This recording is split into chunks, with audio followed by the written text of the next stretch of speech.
सभी प्यारे बच्चों को गुड मॉर्निंग। आपका मेरे यूट्यूब चैनल LKM मीना पे स्वागत है। प्यारे बच्चों, अगर आप सब मेरे चैनल पे नए हो तो सबसे पहले मेरे यूट्यूब चैनल को सब्सक्राइब करें और आगे की वीडियो देखने के लिए बेल आइकन को ज़रूर दबाएं। तो आज की वर्कशीट बेटा शिक्षा निदेशालय राष्ट्रीय राजधानी क्षेत्र दिल्ली और विषय हमारा सामाजिक विज्ञान और ये कक्षा 7 की वर्कशीट है बेटा। वर्कशीट संख्या हमारी 9 है। यहाँ पे सभी विद्यार्थी अपना नाम लिखेंगे। बेटा ये 23 तारीख की हमारी छुट्टी थी तो इसे हम 27 तारीख पढ़ेंगे। ठीक है, 27/10/2020। ओके, यहाँ पे सभी अपने कक्षा अध्यापक का नाम लिखेंगे। तो आज की सामाजिक विषय की वर्कशीट का हमारा टॉपिक है दिल्ली की सुल्तान। भाई दिल्ली जो राज्य है इसमें किन किन शासकों का शासन रहा। तो वर्कशीट हम पढ़ना शुरू करते हैं।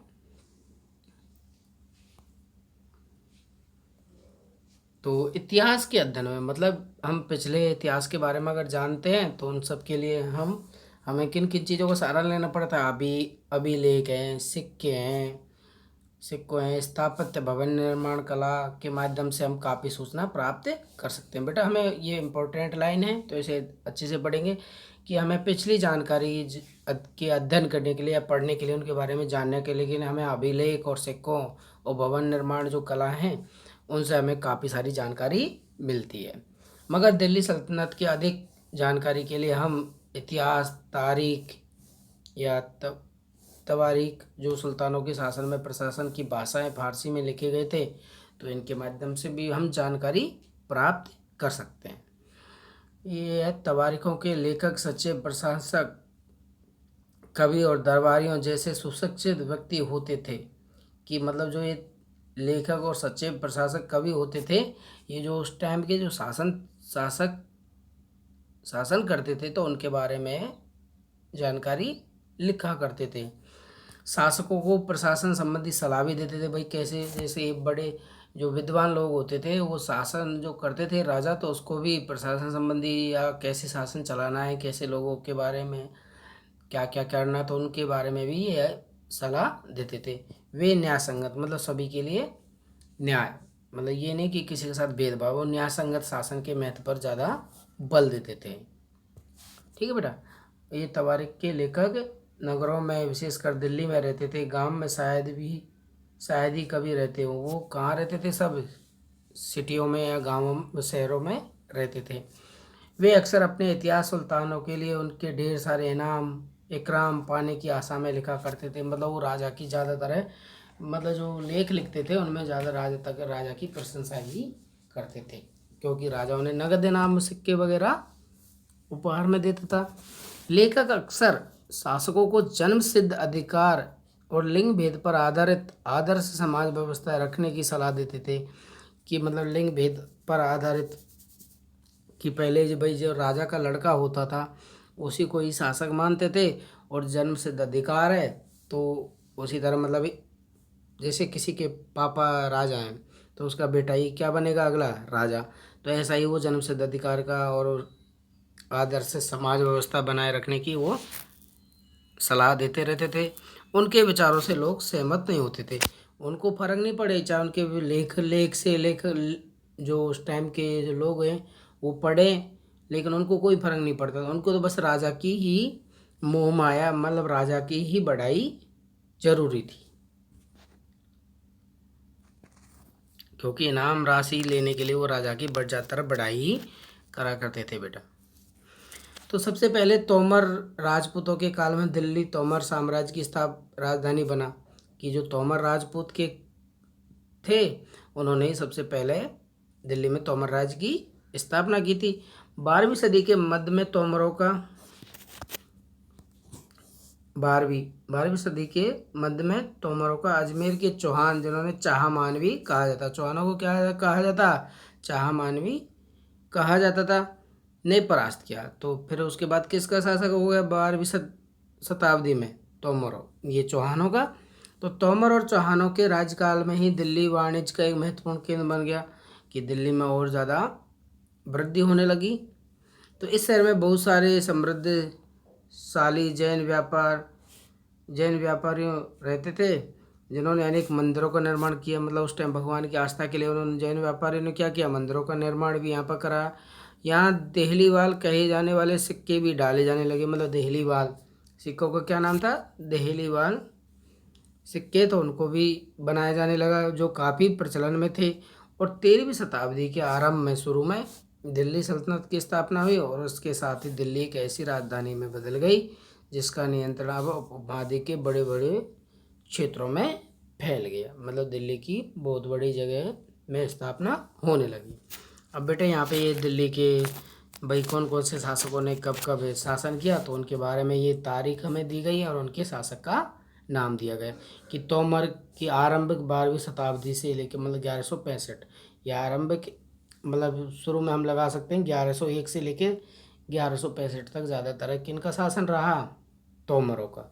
फिर उनके राजा थे अनंगपाल, जो 1130 से लेकर 1145 तक शासन किया। ठीक है, 15 वर्ष तक इन्होंने शासन किया। अब जैसे इस टाइम हमारे जो देखो, आपने देखा होगा कि दिल्ली में मुख्यमंत्री अरविंद केजरीवाल है, कितने साल के लिए, 5 साल के लिए, क्योंकि तो उनकी भी सरकारें बदलती रहती थी। अब के टाइम तो, उस टाइम भी जो जो राजा सबसे शक्तिशाली होता था तो उसी राज्य पे राज कर देता था, राज्य करता था, और उन पर आक्रमण करके अपने राज्यों को जीतकर और उन पर अपना शासन किया करते थे।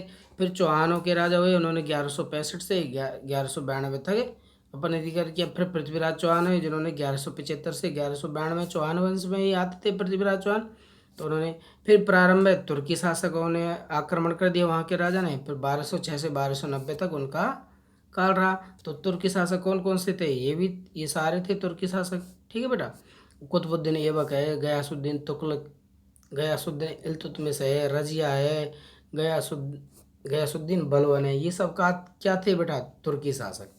तो इन्होंने अपने शासन में राज्य किया। फिर खलजी वंश की स्थापना हुई, तो इन्होंने 1290 से 1320 तक शासन किया। अब इनके को शासक कौन कौन से थे, जलालुद्दीन खिलजी और अलाउद्दीन खिलजी। ठीक है बेटा, तो इन्होंने इस टाइम तक शासन किया। फिर किसकी स्थापना हो गई उसके बाद, फिर हो गई तुगलक वंश की स्थापना, तो इन्होंने 1320 से 14 ईस्वी तक शासन किया। इसके राजा ये 3 थे, गयासुद्दीन तुगलक, मोहम्मद तुगलक और फिरोज शाह तुगलक। और फिर हो गई इसके बाद तुगलक वंश के बाद सैयद वंश की स्थापना, तो इनके भी ये खिलजी खान थे, जिन्होंने 14 से 51 तक शासक किया। फिर हो गई लोधी वंश की स्थापना, तो उसका शासक था बहलोल लोधी। तो बेटा इन सभी तारीख और राजाओं का नाम याद कर लेंगे कि किसी के बारे में भी हमें एग्जाम में पूछा जा सकता है कि कुतुबुद्दीन ऐबक ने कब शासन किया दिल्ली पे, तो इसका आंसर हम लिखेंगे 1206 से 1210 तक। अब कोई हमसे पूछ ले कि मोहम्मद तुगलक ने कब से कब तक शासन किया दिल्ली पे, तो 1324 से 1351।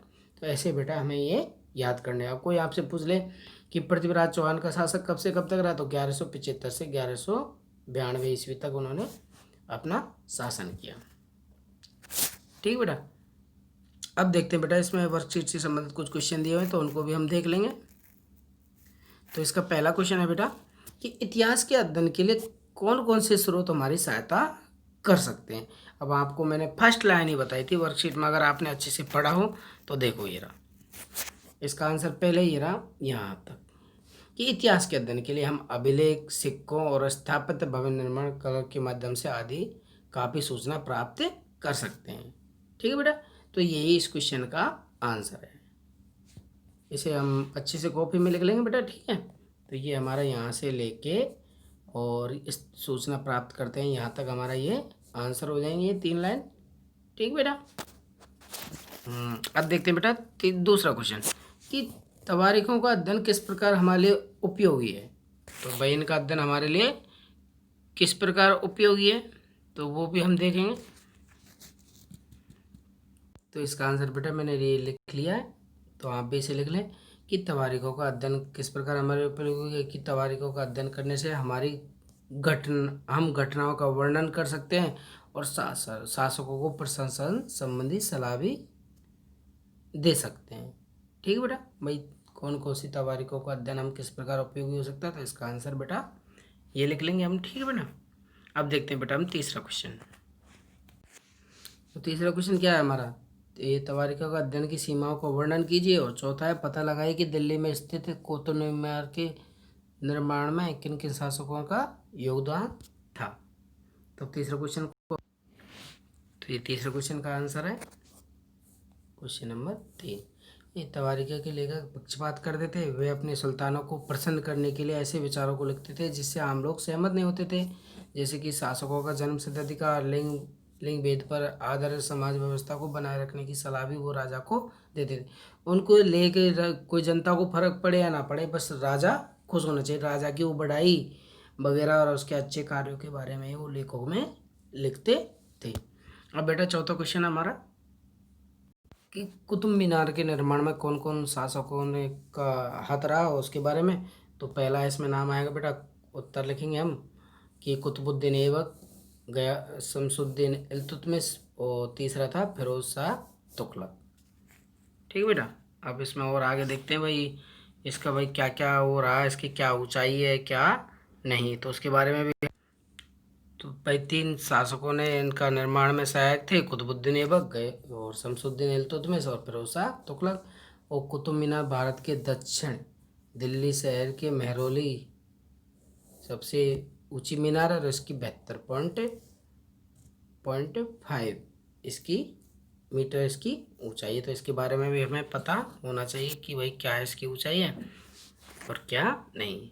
तो सभी बच्चे इसी प्रकार इस चारों क्वेश्चनों को अच्छे से अपनी कॉपी में लिखेंगे और अपने सामाजिक विज्ञान वाले टीचर से चेक करवाएंगे।